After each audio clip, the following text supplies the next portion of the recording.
It was a Tuesday, ordinary in every way. Coffee gone cold on the table, a pile of laundry that never seemed to shrink, the distant sound of traffic bleeding through the open window. We were all together for the first time in months, my siblings and I, catching up over takeout and cheap wine. They were laughing about something I didn't catch. I was in the kitchen, clearing plates like I always do. Then I heard it. "She's just our sister," my brother said, chuckling. "She always made everything so serious." My sister laughed. "Yeah, like a second mom, but without the fun part." They didn't mean it cruelly. Not really. It was a joke, a throwaway line, the kind of thing people say when they're comfortable, when they think the past is behind them, when they don't remember everything. But I remembered, and hearing those words, "just our sister," was like a quiet slap across the face, because for most of their lives, I was more than that.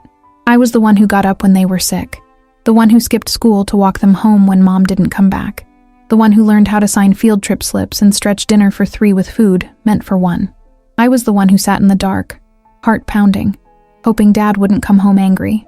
And when he did, I was the one who made sure they stayed quiet in the bedroom while I took the noise. They don't remember that. They were too young, and I made sure of it. I made sure they didn't see the eviction notices, or the bruises on Mom's arm, or the nights I didn't eat so they could. Because that's what you do when you're the oldest. You become invisible so others can survive. I smiled from the kitchen, even as the ache in my chest pulsed. Just their sister. I finished washing the dishes. I folded the towels. And I went to bed that night with a silence so loud it kept me awake for hours. Not because I wanted thanks. Not because I wanted them to bow or cry or say I saved them, but because, in that moment, I realized they never knew. And maybe they never would. They had childhoods. I gave mine away. They had innocence. I protected it like a secret. They had memories filled with laughter and light. I had checklists, anxiety, and the constant weight of keeping us alive. That's what I carried. And hearing them laugh, hearing them call me just their sister, was the moment I understood something I hadn't wanted to admit. In protecting them from everything, I had erased myself, and they didn't even notice. But maybe that was about to change, because the silence had done its job.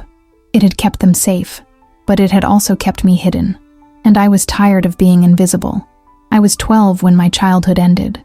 It didn't end in a dramatic explosion or a loud declaration. There was no before and after, stamped with certainty, just a slow shift, a series of quiet moments that whispered, "You don't get to be a child anymore." I remember the first time I realized it. Mom hadn't come home that night. Again, the fridge was nearly empty, just a carton of milk and half a jar of pickles. My little brother cried because he was hungry, and my sister, only 6 at the time, clung to my shirt asking when dinner would be ready. I didn't cry. I boiled rice and added whatever we had. I told them Mom was stuck at work, that everything was fine. It wasn't. I learned how to lie like that early. Lies meant to protect, to calm, to soften the sharp edges of the truth. Lies I told with a smile and a steady voice. That night, I tucked them into bed, wiped their noses, read them a story, and sat in the dark by the door until they fell asleep. I was 12. The next morning, I got them dressed, braided my sister's hair, and walked them to school. Mom still wasn't home. And just like that, I stepped into the role. Not because anyone asked me to, but because someone had to. Dad came and went like a passing storm, loud when present, violent in the emotional sense, then gone again. And Mom, she tried, I think, but she was overwhelmed, broken in ways I didn't understand back then. She was always chasing some promise of escape that never included us, so I became the constant. I cooked, I cleaned, I managed bills I didn't understand, cut coupons like currency, learned to stretch food and patience and hours in the day. I was the one who signed permission slips with a shaky hand. The one who made excuses to the teachers when they asked why no one came to parent-teacher night. The one who took my siblings to the clinic, who fought with social workers, who cried quietly on the bathroom floor when no one else could hear. And no one did hear. Because silence became my default, not out of pride, but out of necessity. I couldn't afford to fall apart. Not when 2 little hearts looked at me like I was the only steady thing they had. And maybe I was. Years passed like that. I watched them grow while I stayed in place. Watched them laugh at school events while I stood in the back, pretending to be another teacher. Watched them complain about chores while I buried resentment in the quiet corners of my chest. I didn't go to parties, didn't go to prom, didn't apply to college, even though I'd dreamed of studying literature since I was 10. Instead, I got a job, then another, and another, all to keep us afloat, to make sure they never felt the cold of abandonment I did. They got to be kids. I became something else, and I accepted it. Not because I didn't want more, but because I loved them more than I loved myself. Still do, but loving them came at a cost. And when they called me just their sister that night, I felt that cost like a debt that never got paid. They didn't know. They weren't supposed to. But now I wasn't sure if that silence had protected them, or erased me. And maybe, just maybe, it was time they finally knew who really raised them. I used to make sure they always ate before me. It became a ritual, almost sacred. 3 plates, even portions, napkins folded, a smile on my face as I handed them their forks. "Eat up," I'd say, like I was the grown-up, like I hadn't just skipped lunch, like I wasn't counting the slices of bread left for tomorrow. That's what no one tells you about becoming the caregiver too soon. You become an expert in pretending. Pretending you're not tired. Pretending you're not afraid. Pretending hunger doesn't bite at your ribs while you smile and watch them finish the last of the rice. There were nights I scraped my plate just to make noise, so they wouldn't notice I hadn't served myself. I'd wait until they fell asleep. Then I'd cry. Not loudly, not the kind of sobbing you see in movies. Just silent tears, hot, unrelenting, falling into my pillow while I stared at the ceiling, wondering if it would always be like this, wondering if they'd ever know. There were nights I begged God, or the ceiling, or the silence, to let me be angry, to let me feel something other than the dull ache of sacrifice. But anger didn't help anyone eat. Anger didn't pay bills. Anger didn't put clothes on their backs. So I swallowed it, again and again, until it became part of me. I missed being a kid. I missed being held. I missed someone saying, "Let me take care of it." But no one ever did. So I kept going. I remember one winter when the heater broke, and I found extra blankets in the closet. I wrapped them around my siblings while they slept, then stayed up all night with gloves on, reading by flashlight, trying to figure out how to fix it. I was 14. They called me bossy back then. Too serious. Too much like a mom. And they were right. I was their mother, in everything but name. And I never said a word, because I wanted them to have something better. Not money, not luxury, just peace. A life where they didn't have to know what I knew. Where they could go to school and complain about homework and crushes and cafeteria food without wondering if the lights would be on when they got home. They had me, and I gave everything I had to keep them from realizing what I was losing in the process. I watched them grow, watched them laugh, watched them become people I was proud of, but all the while I stayed behind the curtain, pulling the ropes, keeping the show going, and no one ever asked how I was. No one ever said, "That must have been hard." They just called me strong, like it was a compliment, like it wasn't the same as being alone. So yes, I fed them first, and cried after, because that's what heroes do, the kind that no one notices until it's almost too late. There's a reason I never said anything, not when they thanked me for little things, not when they praised Mom for being so resilient, not even when they asked why I never left home, never took the trips I dreamed of, never married, never seemed to put myself first, because saying it would have felt like betrayal, and because I didn't want their love to become guilt. They were happy, whole even in their own ways. They laughed easily. They built lives without the shadows I had learned to live with, and part of me always felt pride in that I had absorbed the impact so they wouldn't have to. But that night, the night they called me just their sister, something inside me cracked, not out of anger, but out of exhaustion. I was tired of pretending I didn't want to be seen, tired of swallowing my own story like it didn't matter, tired of living in the background of a life I built for others. So I told them. I didn't plan to. It wasn't rehearsed. We were in the living room, the TV playing something none of us were really watching. They were laughing again, and I was there, smiling politely, still echoing from their earlier joke. And then I just said it. "Do you know how many nights I didn't eat so you two could have seconds?" Silence. They turned to me, brows furrowed. I used to take extra shifts at the diner so we wouldn't get evicted. I learned how to balance checkbooks and forge signatures and lie to social workers. all before I turned 15. They blinked. I stayed when I could have left. Passed up scholarships, jobs, a life. I stayed because I couldn't imagine what would happen to you if I didn't. I wasn't yelling. My voice was calm, measured, worn down to the bone. And I never told you, because I didn't want you to grow up carrying what I carried. They didn't speak. I looked at them, my siblings, and for the first time in decades, I didn't see them as just the people I'd raised. I saw them as adults, as people who were finally ready to hear the truth.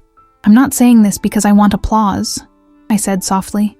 I'm saying it because I need you to know I mattered too, not just as your stand-in mom, but as me. My sister's eyes welled with tears. My brother looked like he'd been punched in the stomach. I almost regretted it, for a second, but then I didn't, because I had been carrying all of it, all these years, alone. And now, the silence was broken. I didn't know what would come next. I didn't know if they'd feel shame, or grief, or gratitude. But I knew this. I was done erasing myself, and for the first time, that felt like enough. I had imagined it once. What it would look like, the moment they found out. Would they be angry? Would they dismiss it? Would they shrug it off like it was all in my head? But when I finally said the words, when I finally opened the locked box I'd kept hidden behind decades of forced strength, what I saw in their faces wasn't rejection. It was shock, followed by something heavier, something slower, recognition. They sat there, both of them, frozen. My brother's hands clenched into fists on his knees.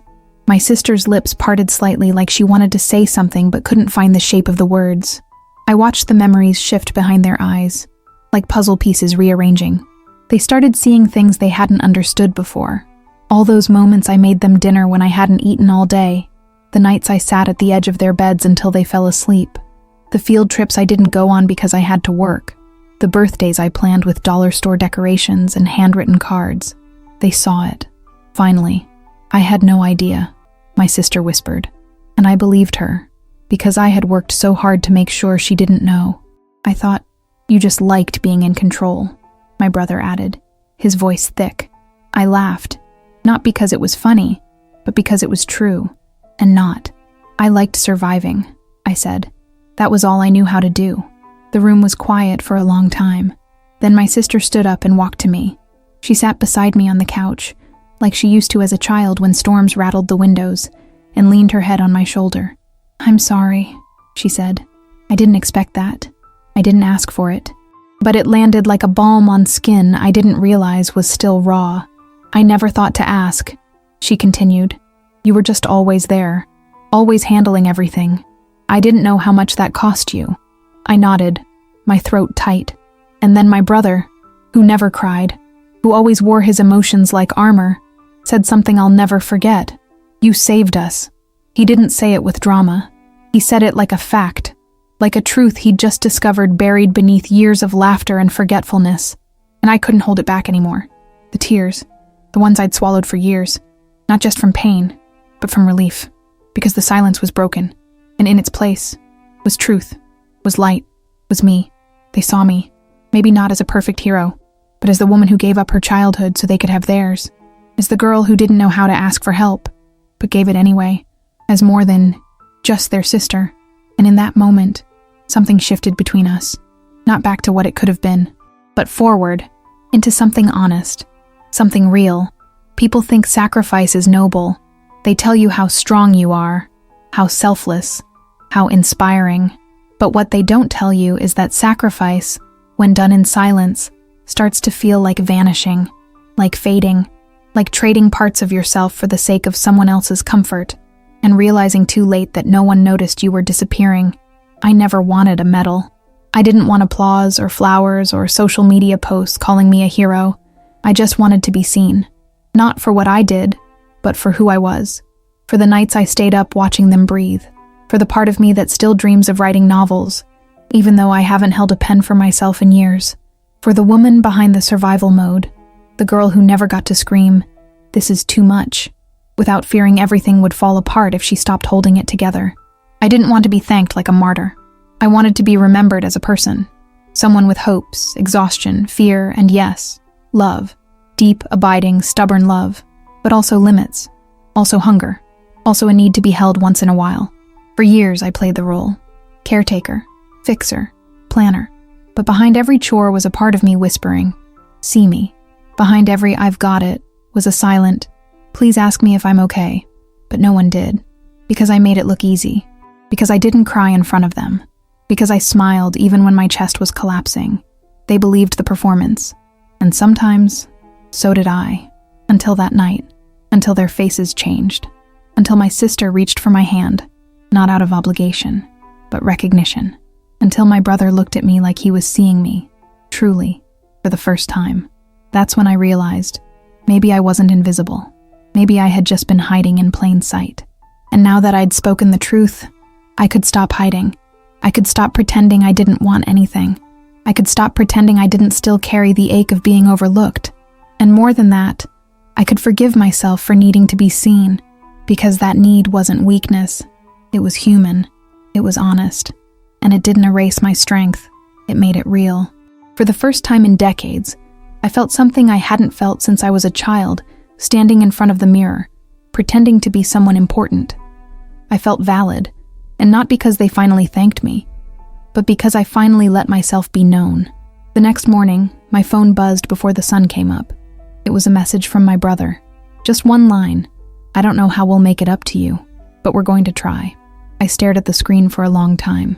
Not because I needed them to do anything grand, but because the message told me something I never thought I'd hear from him. That he understood. That he was thinking about it. That it mattered. Later that day, my sister showed up at my door with coffee and a notebook. She handed it to me and said, "Write." I blinked at her, confused. She smiled gently. "You used to talk about writing books. Before all this. Before we turned you into our mother. I think it's time you get some of that back." My throat closed. Because she remembered. Because after all this time, someone finally remembered me as more than the one who held the walls up. We sat at the table. No small talk. Just quiet. But this quiet was different. This quiet was warm. Intentional. She spoke first. She told me what she remembered. The nights I braided her hair. The time I defended her at school. The way I always packed her favorite snack even when we barely had food.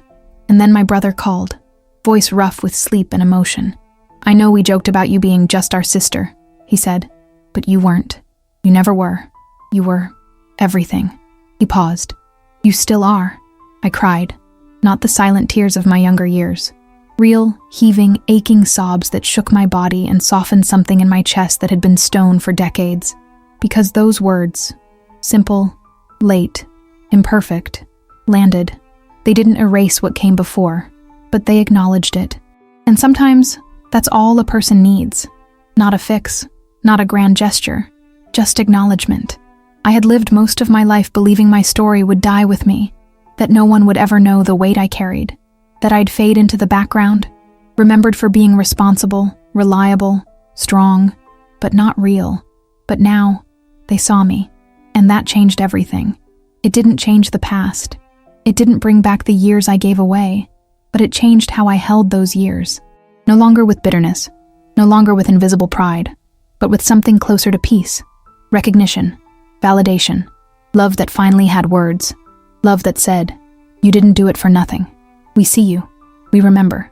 I used to think silence was the highest form of love, not the silence of distance, but the kind that held back the truth, because the truth would hurt too much. The kind that protected, that swallowed pain for the sake of someone else's peace. That said, "You don't need to carry this. I'll carry it for you." That was how I loved them. I loved them through omission, through long nights without complaint, through tired eyes and quiet sighs behind closed doors, through birthdays planned on empty wallets and promises whispered like lullabies. That silence wasn't empty. It was full of everything I couldn't say. But now, after everything, I see the cost of that silence. It shielded them. Yes, but it also erased me. It built a wall of invisibility between who I was and who they thought I was. And I don't regret loving them that way. But I can't keep living that way. Because I matter too. My voice, my story, my pain, my dreams, they matter. They're not distractions from love. They are love. Because to be seen fully, heard truly, and embraced completely is the most sacred kind of love there is. And now I'm learning to speak. Not just in words, but in boundaries, in softness. In choosing myself without guilt, I still love them, fiercely, but I don't have to disappear to do it. I can show up whole, not as a caretaker, not as a martyr, but as a woman, a sister, a human being, one who raised a family in silence, and finally, was heard. If this story touched something in you, comment below where you're watching from and what time it is right now. And if you've ever carried a family on your back without being seen, you are not alone. You are not invisible. You are not just anything. You are the reason someone else got to survive. And now, you deserve to live too.